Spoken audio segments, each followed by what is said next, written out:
آپ نماز پڑھ رہے ہوتے ہو لیکن دنیا کے خیال آپ کو چاروں طرف سے گھیر لیتے ہیں. آپ پھر ان خیالوں سے لڑ کر اللہ پہ فوکس کرتے ہو لیکن پھر وہ وسوسے آ کر آپ کے فوکس کو ڈسٹرب کر دیتے ہیں اور یہی سلسلہ چلتا رہتا ہے اور آپ کی نماز مکمل ہو جاتی ہے. تو یہ والی نماز بھی اللہ کو مقبول ہے, پسند ہے کہ بندہ میری عبادت میں میرے لیے سٹرگل کر رہا ہے, وسوسوں سے لڑ رہا ہے. یہ تو مجاہدے والی نماز ہے نا, کہ مزہ بھی نہیں ہے, سکون بھی نہیں ہے, فوکس بھی نہیں ہے, پھر بھی پڑھ رہا ہے. کیوں پڑھ رہا ہے؟ اللہ کا حکم سمجھ کے پڑھ رہا ہے, اللہ کے لیے پڑھ رہا ہے. ہاں, یہ تو بندگی والی نماز ہے. تو وسوسے آتے رہتے ہیں. ہاں البتہ جو بتوں کے سامنے جھکتے ہیں, جو پتھروں کو پوچھتے ہیں, ان کو کبھی یہ خیال نہیں آیا کہ مجھے وسوسے کیوں آتے ہیں. شیطان ہمیشہ ڈسٹرب اسی بندے کو کرتا ہے جو اپنے ریئل خدا کے سامنے کھڑا ہوتا ہے, کیونکہ شیطان جانتا ہے کہ یہ نماز انسان کو برائیوں سے بچا سکتی ہے, بے حیائیوں سے بچا سکتی ہے. لہٰذا نماز میں موجود لذت کو شیطان ڈسٹرب کرنے کی کوشش کرتا ہے تاکہ بس یہ جلدی جلدی پڑھے اور فارغ ہو جائے, یا ایک پڑھے تو دوسری نہ پڑھے. آپ کو وسوسے آئے, آپ کا دل لگے یا نہ لگے, ان چیزوں پہ فوکس نہ کریں. آپ نماز پڑھیں, اللہ کا حکم سمجھ کے پڑھیں, آرڈر سمجھ کے پڑھیں, انشاءاللہ سب ٹھیک ہو جائے گا. اللہ فرما رہے ہیں کہ اگر تم لوگ میری یاد سے منہ موڑو گے, اگر تم لوگ مجھے بھول جاؤ گے نا, تو میں تمہاری زندگیوں کو تنگ کر دوں گا. سب کچھ کے ہوتے ہوئے سکون کو ترسو گے. اگر گناہوں میں آگے نکل گئے نا, اللہ تمہیں بلائے اور تم اللہ کی طرف نہ آؤ, اللہ پھر تمہیں بلائے, پھر تم نہ آؤ, پھر بلائے, پھر نہ آؤ, بار بار اگنور کرو, بار بار اگنور کرو اللہ کو, روزانہ اگنور کرو اللہ کو. اللہ کی طرف سے روزانہ تمہارے دل میں توبہ کے جذبے پیدا ہوں, روزانہ خود کو بدلنے کی سوچ پیدا ہو, لیکن کسی وجہ سے, کسی حرام کام میں ملوث ہونے کی وجہ سے تم اللہ کی طرف نہیں جا رہے, وہ موقع بار بار گوا رہے ہو, تو ایٹ دی اینڈ تمہارے ساتھ کیا ہوگا؟ تمہیں تمہارے گناہوں کے حوالے کر دیا جائے گا. پھر وہ گناہ کتنا کرو گے تم؟ اگر تمہارا گناہ زنا ہے تو کتنی دفعہ کر لو گے زنا؟ اگر تمہارا گناہ جھوٹ بولنا ہے تو کتنا بولو گے جھوٹ, اور اس جھوٹ سے کتنی دنیا بناؤ گے؟ اگر تمہارا گناہ نماز کا چھوڑ دینا ہے تو تمہارے نماز چھوڑنے سے کس کا نقصان ہو رہا ہے؟ کسی کا بھی نہیں. اگر تمہارا گناہ حرام ریلیشن شپ ہے تو ایک دوسرے کے میسیجز سے کتنا ہنس لو گے, ایک دوسرے سے چوروں کی طرح کتنی دفعہ مل لو گے؟ اگر تمہارا گناہ بد اخلاقی ہے تو کتنے لوگوں کے سر توڑ لو گے؟ زیادہ سے زیادہ کتنی زندگیاں برباد کر لو گے؟ 10 20 100. دنیا میں تو انسانوں کی تعداد اربوں میں. کچھ نہیں کر سکتے بھائی. ان گناہوں سے تم کوئی بدلاؤ نہیں لا سکتے, کوئی چینج نہیں لا سکتے, سوائے اس کے کہ اپنی زندگی کو برباد کر دو, سوائے اس کے کہ تم اللہ کی نظروں میں خود کو گرا دو. اگر تمہارا گناہ غرور, تکبر, چغلیاں, غیبتیں, اگر یہ ساری چیزیں ہیں, زیادہ سے زیادہ کتنا کر لو گے؟ 10 سال, 20 سال, 40 سال. ننگے جسم دیکھنے کا بہت شوق ہے نا, تو ہمت کرنا ذرا قیامت کے دن میدان حشر میں جب اللہ رب العزت نے سب کو ننگا کھڑا کیا ہوگا, اس وقت ذرا ہمت کرنا کسی کو آنکھ اٹھا کر دیکھنے کی. آج یہاں اللہ رب العزت عذاب نہیں دے رہا نا, زمین پھٹ نہیں رہی, آسمان پھٹ نہیں رہا, ستارے ٹوٹ نہیں رہے, ماتھوں پہ گناہوں کو لکھا نہیں جا رہا. ہر گناہ کرنے کے بعد بھی بندہ سیٹھ صاحب, نواب صاحب, عزت والا بنا پھر رہا ہے. شاید اسی لیے ہمیں پر لگے ہوئے ہیں, لیکن یہ پر بہت جلدی کٹنے والے ہیں. یہ روح اور جسم کا تعلق عنقریب جدا ہونے والا ہے. پھر حسرتیں کریں گے, ہم رو رو کے ہم گلے پھاڑیں گے, لیکن واللہ نہ ہمارے آباء و اجداد واپس آئے ہیں اور نہ ہم واپس آئیں گے.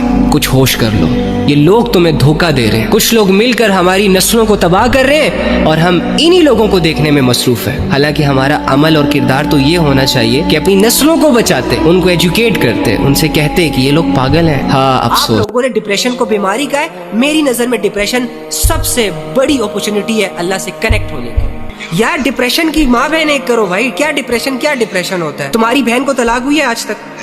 اوکے. تمہارے باپ نے تمہاری ماں کو دھکے دے کر گھر سے نکالا ہے؟ نہیں نکالا. کبھی ایک دن بھی بھوکے پیٹ سوئے ہو؟ نہیں سوئے. کیا ریزن ہے تمہارا ڈپریشن کا؟ میں بتاتا ہوں ڈپریشن کیسے کہتے ہیں. جب آپ اپنے کسی چھوٹے سے مسئلے کو اتنا سوچتے ہو کہ آپ اس لیول پر چلے جاتے ہو کہ آپ کو لگتا ہے اوکے, آپ کو لگ رہا ہوتا ہے کہ اس مسئلے کا حل نہیں ہے میرے پاس, تو آپ کہتے ہو اوہو ڈپریشن ہے جی, انزائٹی ہے. اور آپ کو پتہ ہے کہ ڈپریشن کتنی بڑی نعمت ہے, کہ اللہ رب العزت تمہیں اس پوائنٹ تک لے آیا کہ اب تم سے کچھ ہو نہیں رہا, تم کچھ کر نہیں پا رہے. سو آؤ اب اپنے رب کے پاس جس کے لیے امپاسبل بھی پاسبل ہے, اور اللہ سے یہ کہو کہ اللہ ڈپریشن میں ہوں, موو آن ہونے کا ٹائم ہے, کیونکہ آگے بھی کچھ نظر نہیں آ رہا, پیچھے بھی کچھ نظر نہیں آ رہا, دائیں بائیں بھی کچھ نظر نہیں آ رہا, اتنا کمزور ہو چکا ہوں. اللہ میں نے سنا ہے تجھے کمزوروں سے بڑی محبت ہے, تو اللہ میں کمزور ہو چکا ہوں.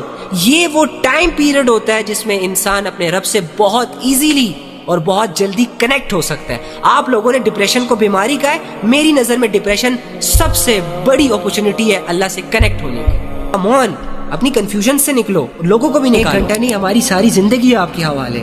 علی بھائی میں کہہ رہا, میں ایک فورن لڑکے کی وجہ سے یا لڑکی کی وجہ سے تباہ ہوا ہوں. نہیں بھائی، آپ اپنے فیصلوں کی وجہ سے تباہ ہوئے ہو. اگر آپ کو لوگ تباہ کرنا شروع ہو جائے نا تو اس کا مطلب یہ ہے کہ آپ کو اللہ نے اپنی زندگی کا مکمل اختیار نہیں دیا. میں اگر خود تباہ ہونے کے لیے تیار نہیں ہوں تو مجھے کوئی تباہ نہیں کر سکتا.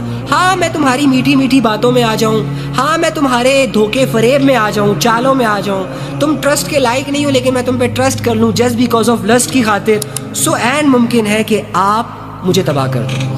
سو لوگ جو آپ کی عادت بنتے ہیں نا، انہیں عادت بناتا کون ہے؟ کیا کوئی بھی انسان آپ کی زندگی میں آ کے عادت بن جاتا ہے؟ نہیں بھائی، اکیلے آئے اکیلے رہتے ہیں اکیلے جاتے ہیں. لوگوں کی جو عادت ہوتی ہے نا وہ ہم خود ڈالتے ہیں، لا علمی، جہالت اور کچھ مزوں کے لیے، کچھ سیٹسفیکشنز کے لیے، تھوڑی میٹھی میٹھی باتوں کی خاطر. سو اپنے آپ کو تھوڑا سا سیلفش کر دو اللہ کے معاملے میں. تو لوگ نہیں توڑتے، ہم خود اپنے آپ کو توڑتے ہیں. ہم خود ایسے لوگوں پر بھروسہ کرتے ہیں، ایسے لوگوں کے حوالے خود کو کرتے ہیں جن کو دین، شریعت، اللہ، رسول، جنت، آخرت، دوزخ، زندگی کا کوئی نالج نہیں ہوتا. وہ خود کو بھی برباد کر رہے ہوتے ہیں، ہمیں بھی برباد کر رہے ہوتے ہیں. سو میک شور کہ آپ کی جو گیدرنگ ہو وہ ایسے لوگوں کے ساتھ ہو جن کو کچھ نالج ہو. کوئی اگر تو یہ چاہتا ہے کہ تیرا یہ در بدر بھٹکنا بند ہو جائے، وہ سکون جو تو پیسوں میں، عزتوں میں، شہرتوں میں اور لوگوں کے چہروں میں ڈھونڈ رہا ہے، اگر تو چاہتا ہے کہ تیرے دل کو، تیری زندگی کو سکون کے کچھ پل ملے، تو آ اپنے اس رب کے پاس جو تجھے بار بار اپنی طرف بلا رہا ہے. تیرے گناہوں، تیری بغاوتوں کے باوجود وہ یہ چاہتا ہے کہ تو اس کا ہو جائے. پڑھ اپنے رب کو، سمجھ اپنے رب کو. ایک بہت بڑی ذات ہے جو تجھ سے اگنور ہو رہی ہے. ایک بہت بڑا رہبر ہے جس پر تو بھروسہ نہیں کر پا رہا. تو اس سے بہت محبت کرتا ہے کہ تیرے تمام گناہوں کو ایکسپوز کر دے. وہ اعمال جو ہم دنیا سے چھپاتے پھرتے ہیں، ہمارے گھروں کے دروازوں پہ وہ لکھ سکتا ہے، تمہارے چہروں پہ وہ لکھ سکتا ہے. تیرے اعمال پر جو وہ پردے ڈال رہا ہے نا بار بار، یہ اس کی محبت کی نشانی ہے، یہ اس کی رحمت کی نشانی ہے. تو بھی تھک جا، رک جا، کب تک کرے گا؟ آ میری جان اپنے رب کے پاس. جب تو اللہ کی طرف پہلا قدم اٹھائے گا نا، تبھی سے تیری کامیابی کا سفر شروع ہوگا. اور جب تو مرے گا نا تو تیرے جنازے میں آسمان سے فرشتے اتریں گے.